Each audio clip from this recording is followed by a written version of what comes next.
there's nothing scarier or perhaps more fun than a good ghost story. So I decided to start my supernatural search right here at DeBary Hall Historic Site. This place just oozes history. Before we get started on our ghost hunting adventure, let's take a look at the history of this fabulous historic site.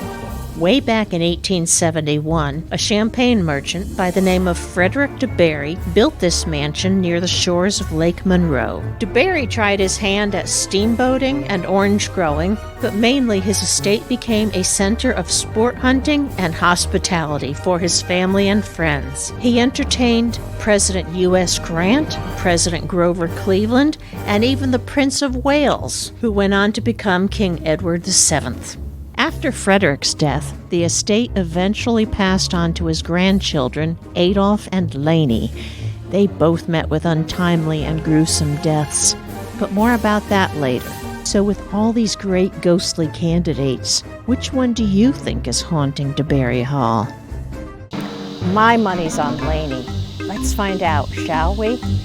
Now, I'm a little bit afraid of ghosts, so I brought some protection. I have it on good authority that ghosts are terrified of these little green balls.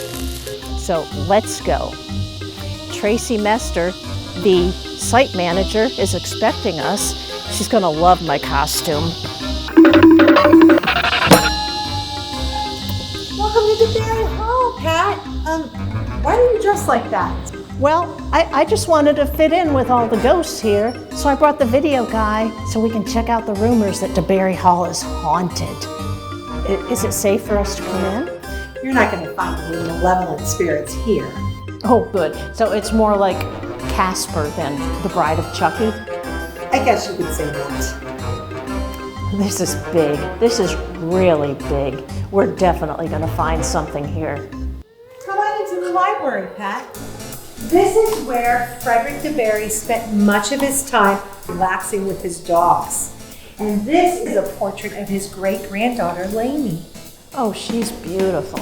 And over here, this is the piano very much like the one that her grandmother used to play when they were visiting here. And I'll tell you a strange story. One time, when the former manager and I were battening down the hatches for a hurricane, we were standing in this very room and saw several of the piano keys go off. Whoa! Strange, right? Probably something to do with the storm. I think it was a ghost.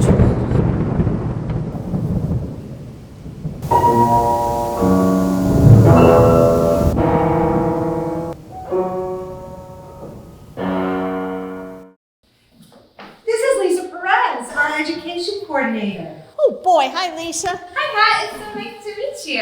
Yes, you too. So do you have some more cool ghost stories to share with us? Yeah, absolutely. Come with us. Pat, behave yourself. Now Pat, keep in mind, this home is 150 years old, so it does creak and groan. However, in the 1970s, an Orlando Sentinel reporter named Dorothy Magley held a seance here. She reported that the attendees had supernatural experiences. There were cold drafts. The table would tap yes and no answers. The table lifted, flew across the room, and pinned the hostess against the wall.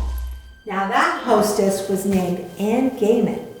Miss Gaiman was a nationally recognized psychic, and she said that night an unearthly being told her that this place would once be restored to its original grandeur, and visitors would come, which is strange because this place wasn't restored till the early 2000s.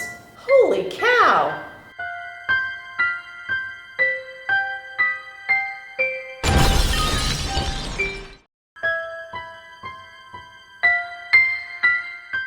All right, Pat, we're about to go upstairs. But don't worry, I've worked here for about 2 years and I've yet to experience anything that I can't explain. But I know that you're interested in hearing some spooky stories. So there's this great book by Jack Powell called Haunting Sunshine that recounts a few previous employees' peculiar experiences. So if you're ready, we'll go ahead and head on up. You bet. All right.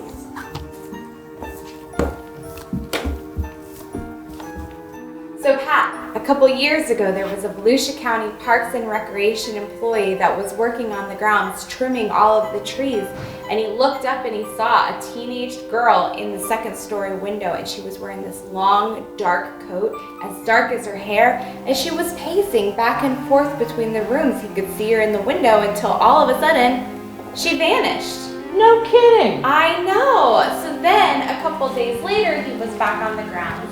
And he was talking to one of the employees here at the DeBary Hall, and they came upstairs and checked the rooms, and they looked in all the closets, and they were really stunned when they opened one of the closet doors and they found the jacket in there and couldn't explain. Oh, Pip!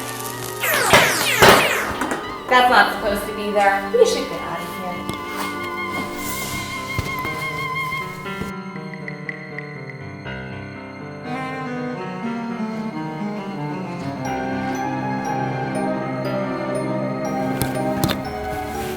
So Pat, this is the master bedroom.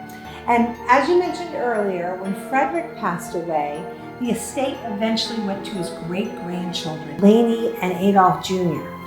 Sadly, Adolph Jr. was killed at the young age of 23. He was a recent Harvard graduate. He was on his way home from New York, and he stopped at a roadside cafe to get a sandwich. He was struck down crossing the street. Oh no. He only lived about 4 hours after the crash. So after his death, this estate went to Laney. Let me show you her dressing room. I'm sticking with you.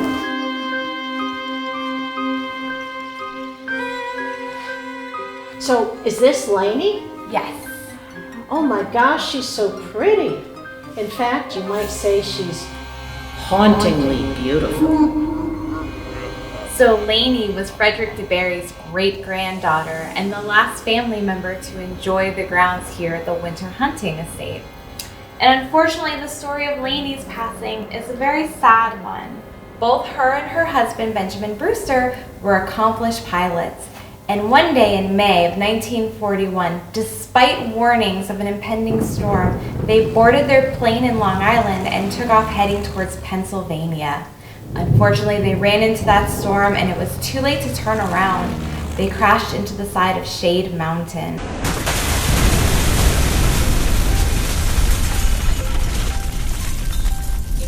The death certificate lists a fractured skull and internal injuries and instant death. Neither her or her husband survived the flight. Oh, how dreadful. She was just 31 at the time and had no children, and that ended the DeBary line here. So, do you think she's the one who's haunting DeBary Hall? Well, Pat, I'm not sure if we have any spirits lurking around here, but if we do, I'm sure they're friendly ones, because this was really a place for rest and relaxation. I wanted a ghost.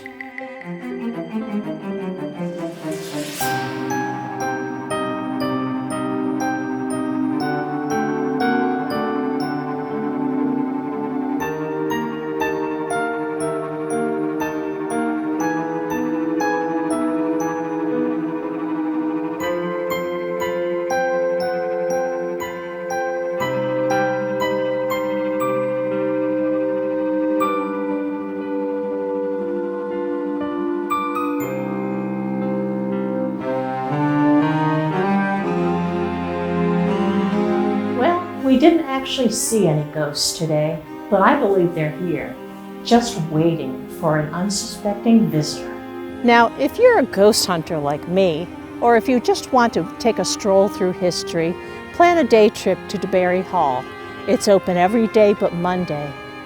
I'm Pat KULIIN.